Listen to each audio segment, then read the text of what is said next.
Selamat pagi Mas Bagus.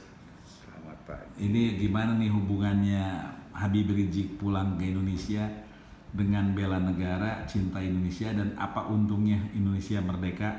Sama yang itu soal kedaulatan, katanya tanah itu bukan persoalan berat tapi perdata doang, padahal bisa kehilangan tanah air. Gimana Mas? Jadi insya Allah Habib Rizik besok pulang. Saya ingat sedikit itu tahun 2004. Iya. Ya, waktu itu tsunami. Iya. Peran FPI mengatasi korban, membantu korban-korban Tsunami Aceh nih ya. Aceh. Iya, tsunami Aceh. Aceh. Iya. Ya. Itu hari ke-4 FPI udah di situ. Ya, bantuan asing banyak bener. Ada 3 tokoh, 4 tokoh. Iya. Pada saat itu, yang saya ingat. Satu namanya Mayor Jenderal Purnawirawan, sekarang sudah Purnawirawan, Jali Yusuf. Jali Yusuf, iya. Waktu kemudian Brigadir Jenderal Purnawirawan Bambang Darmono. Iya. Ya. Bambang Darmono Purnawirawan ini Brigadir Jenderal atau? Letnan Jenderal sekarang. Letnan Jenderal. Pada saat itu Brigadir Jenderal. Oh iya. 2004 ya. 2004. Ya. Mas pernah di Wantanas juga ya pada Pernah waktu di itu. Iya. Lanjut Mas ya. Ya. Yang Pulang dulu. Terus gimana? Yang ketiga tokohnya yang saya anggap tokoh. Iya. Itu Habib Rizik. Iya. Kalau dari pemerintahan karena masif itu Pak Alwi Shihab. Iya. Kemudian Pak Bakhtiar Hamzah. Jadi yang di Melabuh itu Pak Bakhtiar Hamzah yang tanggung jawab. Iya.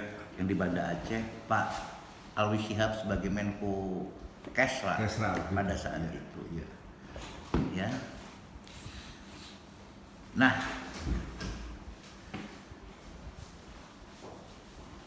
Aceh itu kan selalu minta untuk merdeka. Iya. Oleh sebab itu pada saat itu juga itu wakil presiden pada saat itu kan Pak Yusuf Kala. Pak Yusuf Kala. Dibuatlah perundingan. Ya. Yang timnya antara lain di dalamnya ada Pak Sofyan Djalil. Sekarang Menteri ATR BPN ya. Nah. Iya. Ya. Ini cerita kepahlawanan Habib Rizik dulu, pada Aceh. Saya hari ke-3-4 di sana sudah. Karena pada saat itu ada gempa juga di Papua, Nabire. Iya. Jadi yang memberitahu Pak SBY kalau di dalam rombongan ada Pak Menko Kesra, itu kami. Kita bantu. Saya masih ingat benar. Kalau orang asing tuh mau nolong tentara-tentara asing lah ya, dari Jepang, dari mana, dari Amerika segala macam. Kalau mau ngangkat mayat korban tsunami, makan pagi dulu, bersih-bersih, ya makanannya enak, antibakteri, disemprot-semprot. Ya lo gimana sih standar Jepang, standar Amerika, standar Finlandia, standarnya kayak gitu-gitu. Habib Rizik mah enggak, FPI mah kagak, cuci tangan aja enggak. Ya, FPI loh. Ya, saya nggak tahu gimana caranya makannya. Ya, Pak Sofyan Djalil pada saat itu. Ya. Yang dalam perundingan. Jadi kalau Pak Habib Rizik itu ada di lapangan, Pak Sofyan Djalil pergi-pergi mungkin. Nah, kita sekarang dalam konteks beliau menjadi ketua BPN. Sofyan Jalil. Sofyan Jalil. Tapi tadi dicontohin Habib Rizik ketika di Aceh itu begitu dia bersemangat dan cinta ya sama Tanah air ya. Jadi Ya. Sofyan Jalil itu mudah-mudahan harusnya terinspirasi sama Pak Habib Rizik. Nah, besok mudah-mudahan beliau ikut menyambut Pak Habib Rizik. Iya. Yang akan diurus oleh Pak Sofyan Jalil, dugaan ini, kalau ini dugaan, tanah wakaf yang mau dirampas. Kalau dia berada di posisi asing, padahal wakaf itu dia harus tumbuh. Dia tidak boleh berkurang.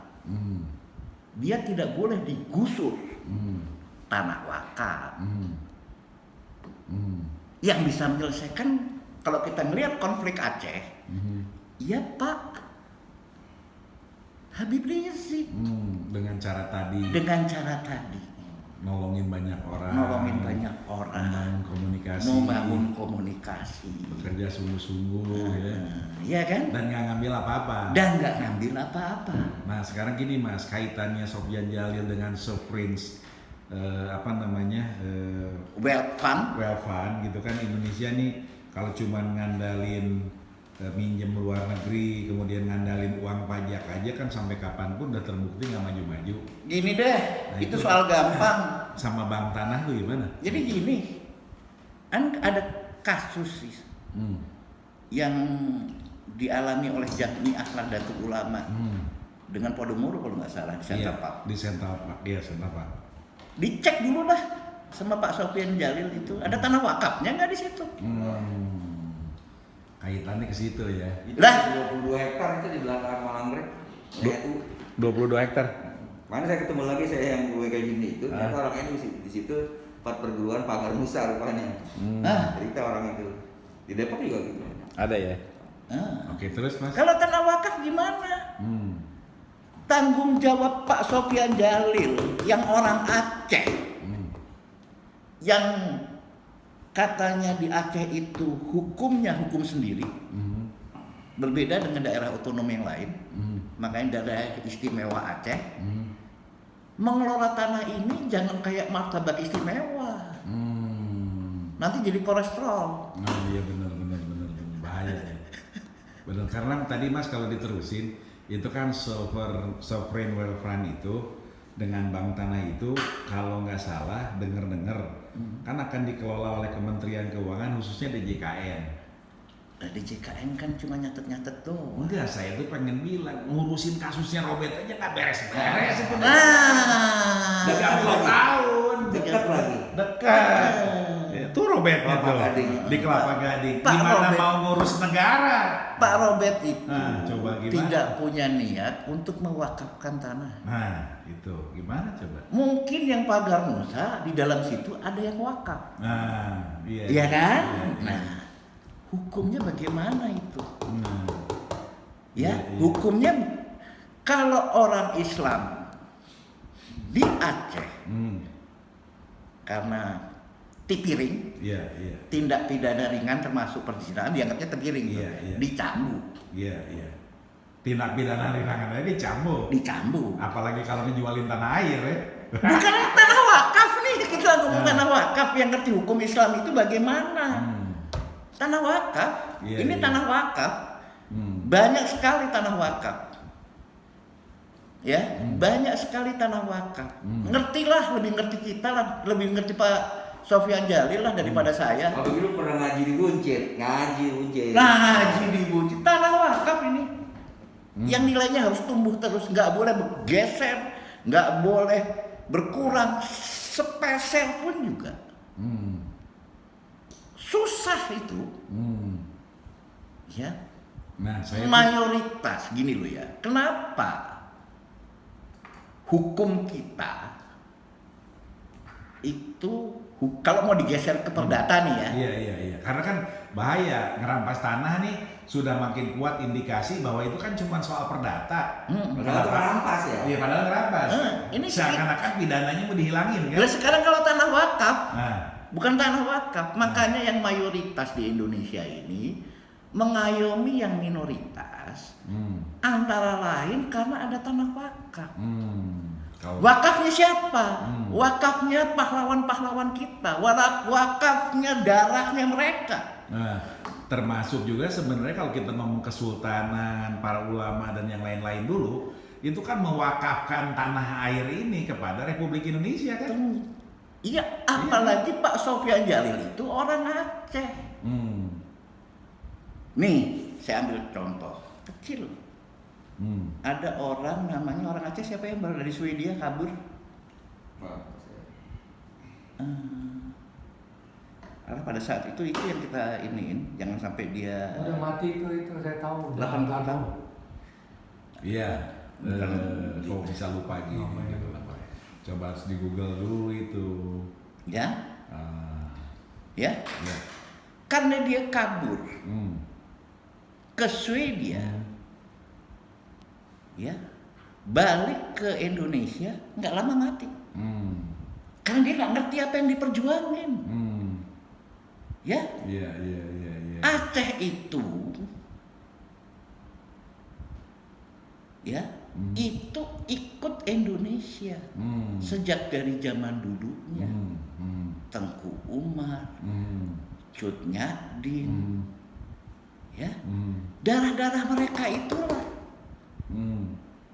Kenapa Indonesia merdeka antara lain? Ya, artinya perjuangan bangsa Aceh itu luar biasa untuk Indonesia ini. Ya? Dan mudah-mudahan ini harusnya kan menular ke Pak Sofyan Jalil kan? Lah, iya dong. tadi kenapa itu mewakafkan darah, nyawa dan segala macam orang Aceh? Iya betul. Bukan orang Aceh yang kabur ke Swedia itu mati dia.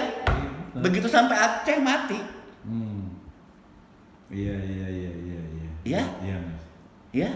80 tahun dia kabur ke sana ke Swedia, kawin sama orang Israel katanya. Saya nggak ngelihat kalau yang itunya mah.